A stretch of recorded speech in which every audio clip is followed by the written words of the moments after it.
हमारा वतन सबसे तेज, सबसे अमीर। प्रताप सेना ने बहुत ही सुंदर आयोजन रखा है। देखिए, आयोजन रखने का अर्थ मेरे मायने में ये है कि आपसी संवाद होता है, एक दूसरे से मिलना होता है।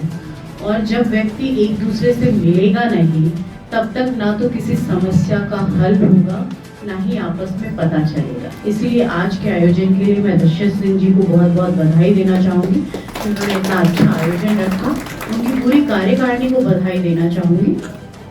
महेश सोलंकी जी जो राष्ट्रीय महासचिव हैं, विजय महाकाल जी राष्ट्रीय कोषाध्यक्ष जी, श्री पवन सिंह जी नेवरी जी, गौरव सोनी जी, श्री प्रकाश चौधरी जी, विनोद सिंह जी, सतीश वर्मा जी, नरेश पवार जी, संजीव जी और समस्त प्रताप सेना जो मेरे सामने बैठे हैं।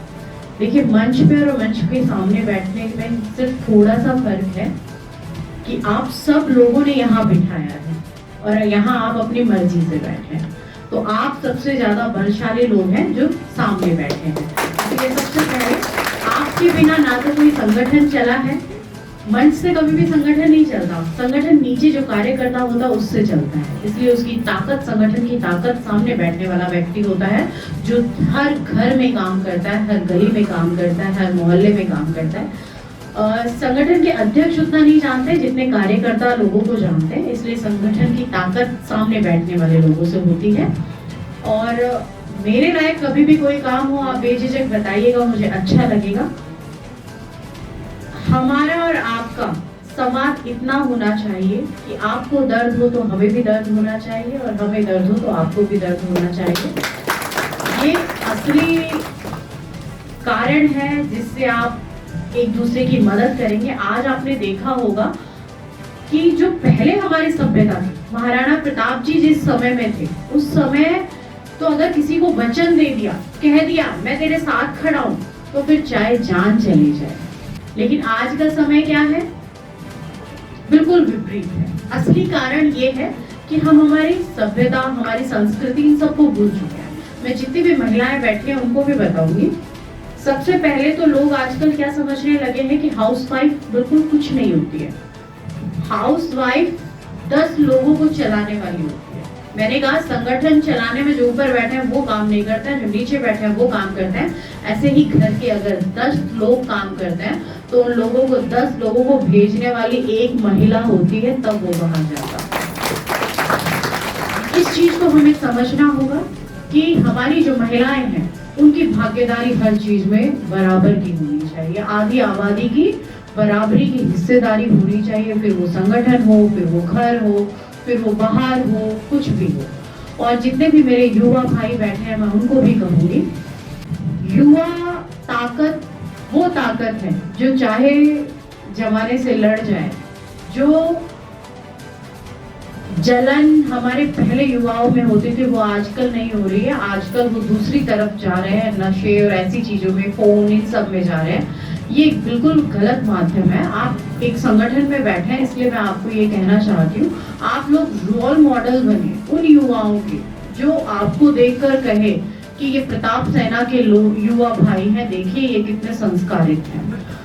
संस्कार के बिना शिक्षा भी अधूरी है, संस्कार के बिना व्यक्ति खुद भी अधूरा है। जो संस्कारित होता है वही जमाने में जाना जाता है। जो मिट्टी से जुड़ा हुआ है, जो मिट्टी से, अपने परिवार से, अपने गांव से जुड़ा है, वही व्यक्ति निरंतर प्रगति करता है, आगे बढ़ता है। तो व्यक्ति कितना भी बड़ा हो जाए, उसे अपनी मिट्टी से जुड़े रहना चाहिए।